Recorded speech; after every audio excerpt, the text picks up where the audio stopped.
This is the Big O Show. This is the Big O Show. You know what you should be thinking if you're George Godsey and Eric Studzville? You should be thinking, how do I not get fired at the end of the year? That's where your focus should be. And how do I not take away 60% of my playbook because I can't protect the quarterback and I can't run the ball? Yeah, that's what you should be thinking, because both of you are going to get fired at the end of the year. Yeah, but it's not their fault. It's not their fault. What's not their fault? It's Flo's fault. Okay, let me run this by you. Okay. So Flo thought that you would get a rookie quarterback that's inexperienced and injury prone, and you're going to put him behind a rookie line that's inexperienced, and you're going to use a rookie offensive line coach that has really never built his own great line ever to then be run by offensive coordinators who have never had any kind of great success and developed any kind of great offense. So the fact that there is no experience, no success, top to bottom on offense, and you expect that to succeed. Think about that. Greer takes Think about that. Too. Don't just put that on Flo, because that's Flo's decision. Those are his coaches. He chose to go with those kind of coaches. He chose the coordinator and by the way, he chose to have that young line because it's him that says, I don't want Karras. It's him that says, no, I don't want the other guy that's in Washington. We can coach these guys up. There's no way the GM is telling him, I'm giving you these young guys. I'm sorry. Personnel decisions. The team turns over to Flores during training camp.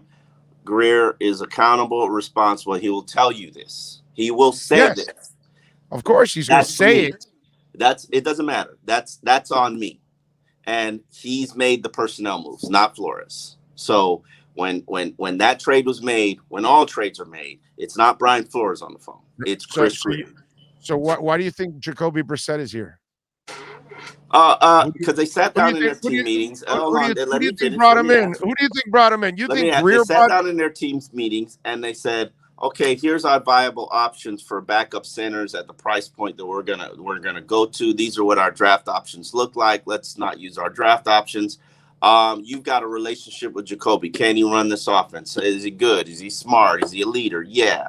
Okay, how much do you think he's worth? Okay, he's worth this. Is he better than all the other options that are out there? That's Flo's call, dude. That's Flo's call. No, that's Flo's call. That's not how this organization works. That's not how this organization works. Coleman. That's not how this organization works. That's not how this organization works. Dude, there's That's not how this organization works. Dude, there's too many New England players here. That's not how this organization. Yeah, I don't disagree with you. But that's not how this organization works. They are in. Flo and Adam Gase are doing the same shit. They're bringing in people that they know that they're comfortable with. Every coach does that. I know that. Did that. Well, that's what I'm saying. Exactly, but these guys are doing it. I don't blame anything from the Patriots players that are here. Patriots players helped you establish culture. While none of them might be very good anymore. Last year, it was your culture that dug you out of a 1-3 hole, right? Was it not? Let's be real about it. No, young players too stepping up. Guys like Van Ginkel helping you out. The culture has to be established. Yes, it was your culture that played a significant role in you digging yourself out of 1-3 hole and finishing 10-6. Yet that culture was formulated by a lot of former Patriots players. Yeah, but that culture, like you said, and you're the first guy to say it, Kyle Van Noy did not play well. I don't believe in culture. Culture doesn't mean shit if Kyle Van Noy is not playing well. Yeah, I'm not a big culture guy, but I can't sit here and blame Flores for bringing former Patriots players when it's that personnel goes on both guys, on Greer and Flores. Absolutely, I will never ever not hold both of them accountable for what we're seeing. They both are held accountable, but my point is the New England players, the influence comes from him. There's all no of the influence comes from him.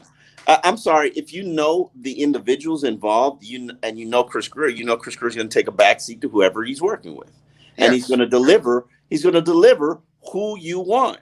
Right. So, yes, but that doesn't mean that Chris Greer is the person in charge, head person in charge. Like, yes, there is no, it all stops with him. So yes. I can't sit here and say, oh, well, Brian Flores was responsible for this. Brian Yeah. Flores is responsible for Sundays. But he is responsible for his offensive coordinators. He is responsible for his offensive line coach. Mm-hmm. He is responsible for having all the youth and inexperience that he has and you know what? On the offensive side. And that's why there's that much failure, because there is nothing that's established on offense right now. It wasn't a good plan. It was a terrible plan. You should have had a couple veteran linemen in there to help out. You didn't do that. They did, and then they got rid of them. They did. Then they got rid of them, which I don't understand. One is injury, the other is a trade. You give money away, and the guy's starting 4 games for Washington. Listen, you're right. They made this mess. It is a mess. Who sat here 2 months ago and told you it was going to be a mess? I did. Yes. It was very predictable. But it was predictable from the start because the players that they were investing in were not that talented.